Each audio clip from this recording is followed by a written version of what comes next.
It's an interesting perspective when you look at what Cam did to the Yamaha team with 4 Superbike championships. Any rider that comes in to be your teammate is automatically going to be treated as the number 2 rider, the B rider, whatever. And I think it's really up to that person, in this case Jake Gagne. He's got to create his own identity, and he's got to be able to formulate a plan with his team to try to get the same success that he has seen his teammate do. I don't think there was anybody that came into this season thinking that, oh, Jake Gagne is just going to go smoke Cameron right off the bat. It wasn't going to happen. And it goes to show you the level that Cam is at.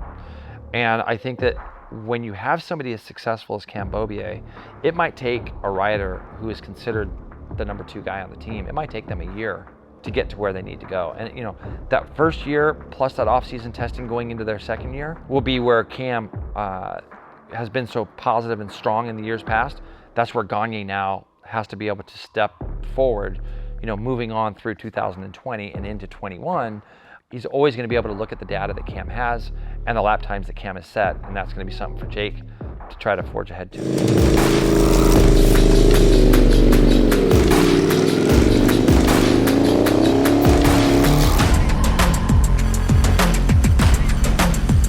You know, when you look at Jersey, we've always had problems there whenever it rains, and it seems like MotoAmerica in general, if New Jersey needs any precipitation, just put a MotoAmerica date on the schedule, because it always seems to rain and create some sort of havoc into our championship. And I think Friday night, or Thursday night rather, it rained really, really hard. And the problem was the drainage there in New Jersey on Friday morning.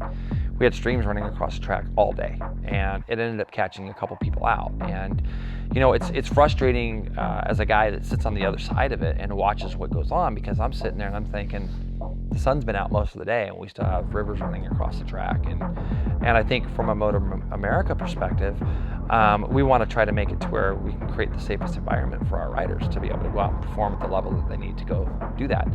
But the rain that we had, it was really, really heavy Thursday night. So there was a lot of runoff, a lot of drainage, and in a couple spots on the track, we had rivers running across it all day Friday. When you look at where Jake was that weekend, on that Friday, he was specifically, you know, watching the qualifying sessions that eventually led into Super Pole for Saturday. Jake was getting faster and faster and faster. The one area where he ends up having an incident is right after he runs through the water that, you know, that was on the racetrack from the night prior. He runs through it, flicks it back to the left, and gets high-sided. And I think that if you see him sitting there initially, there was a frustration of, I knew it was there, and I was testing things a little bit too much. I think you could tell that there was some frustration there. The bigger question was, you know, is he hurt? Is he injured for the rest of the weekend? I think that was the hardest part to deal with, because it was a pretty big off for him there. And I think looking back on it, you know, he was just getting a little bit too comfortable and too confident running through the little stream, because he was actually really good through that section. But the transition back from right to left caught him out, and it just ended up flicking him.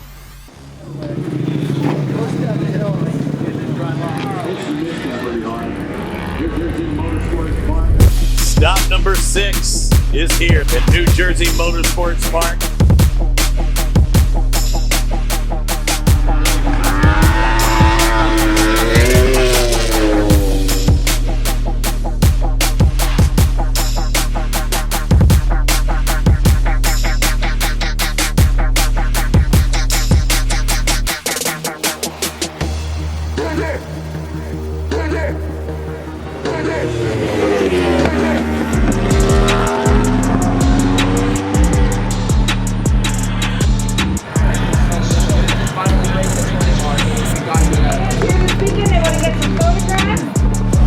Yeah, we're here in New Jersey. It's been an interesting weekend. You know, yesterday we had some rough weather.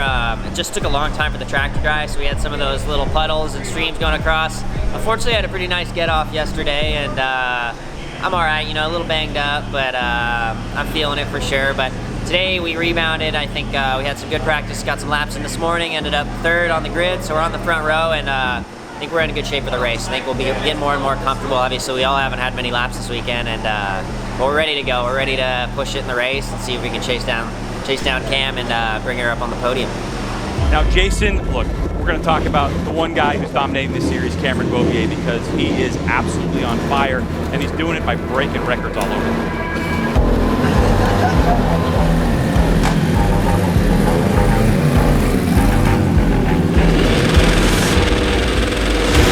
Lights are off and we're on our way. Cameron Beaubier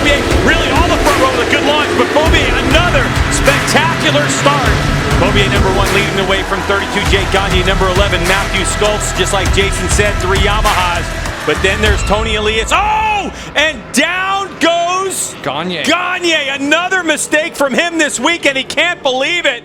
When I saw Jake crash the second time at New Jersey, your heart kind of sinks for him, because you know that feeling you have in your stomach is just, it's living with you when you're sliding along the ground and you think, you know, my team put the bike back together and now I've kind of done this again. Unfortunately, it happens. It's just what it is, and you can't have it both ways. You can't push and not expect somebody to have a tip-off every now and then. So I think that when you look at the dynamics of being a rider, you're not dwelling on crashing and you're not thinking about it. But after you've had your second one on the weekend and you know you still got a race or 2 to go, it definitely puts a little bit more pressure on you, because you don't want to make more work for your team even more. And there is also a side of it on a personal level where you feel like, and it doesn't matter who you are, it's a personal thing, where you know people are going to be talking about, like, oh my gosh, such and such crashed 2 times or 3 times. But we've seen some of the best guys in the world crash 2 or 3 times in a weekend. But it's just one of those things that can happen, and if you're the unlucky one, it does. And I think Jake shook it off pretty well, even in his pre-race interviews. He did a pretty nice job of saying, hey, I made a lot of work for my team this weekend, but they've done a good job of putting my bike back underneath me. Yeah, race 1, I got, sorry, let's start that over. Yeah, I got up to a decent start. I think I was 3rd into turn 1, got up under Schulte in turn 2, and I was right there behind Cam. And yeah, really, I mean, first lap, I was just flowing around. I felt pretty good behind Cam, and just started, I lost the front down there in that right-hander and couldn't save it. Rear came around and threw the Yamaha in the dirt. So that's not what I want to do. You know, I feel bad for these guys. Just go. I threw a bike down yesterday, and throw another one down today sucks, you know, but we're trying. We just, you know, we want to try to run with Cam. We want to try to pick up the pace, and that's what happens. So we'll be back. Last question. I want your true answer to this, and it's okay to be unfiltered because I'll keep it out. How do you feel this weekend has gone for you? Been a show. Been kind of a show, but I mean, you know, as a rider, I make mistakes, and you know, one little mistake and you throw this beautiful bike down the road and it causes some serious damage. So that's not fun. But you know, we've all been in this position before, and you know, we just put the thing back together. We go back out there tomorrow and do our job and chip away at it. 14 laps scheduled in this one. Tell me who you are, get in the car. Right now. Tell me who you are, get in the car. A strong front row of Yamahas. All of my thoughts be dark like coke. I'm on the tightrope, tired, I can't cope. No lying, no hope. The lying might show up to the party. Y'all don't want smoke. As Cameron Beaubier starts for pole position. Podium Superbike race number 2 underway, and another spectacular launch from Cameron Beaubier. Already trying to stretch it out ever so slightly. Jake Gagne trying to go with him.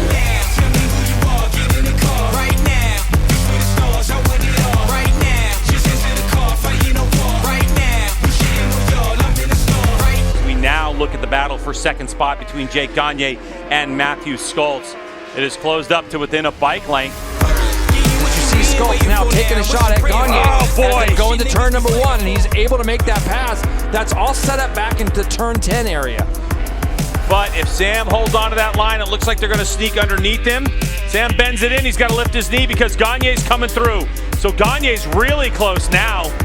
Boy, this one could come down to a draft and pass move. Jake Gagne on that Monster Energy Attack Performance Yamaha, trying to hold on to that second spot in the championship. Cameron Beaubier is out front at this point. To the line, and it's got to be Jake Gagne. He got Matthew Schultz. How close was that? Jake Gagne.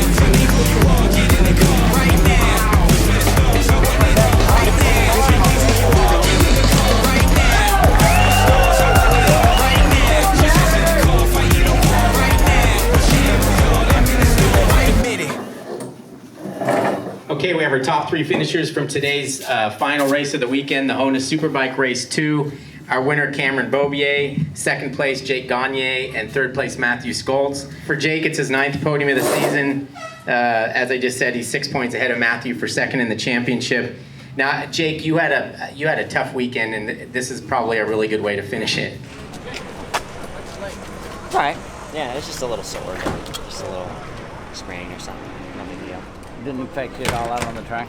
Just shifting a little. I mean, it's one of those things. It Because doesn't when you affect threw it me, away but yesterday, I feel. that's when I noticed you started limping again. Yeah, honestly, it's gotten. Friday was the worst, and like I felt better every day. Yesterday, honestly, I got off smooth. The bike took most of the hit. You know, like I still didn't hit myself anymore in yesterday's crash. I slid off. And it was just one of those. I just banged my ankle, you know, and swelled up a little bit. I hate when that happens. Just a little shifting was a little bit of a, but other than that, it's all right. Yeah, shoot, I got to a good start in the beginning there. Unfortunately, I think we were all bummed to see that red flag. And then it was a 14 lapper, so we got out there and got to a good start.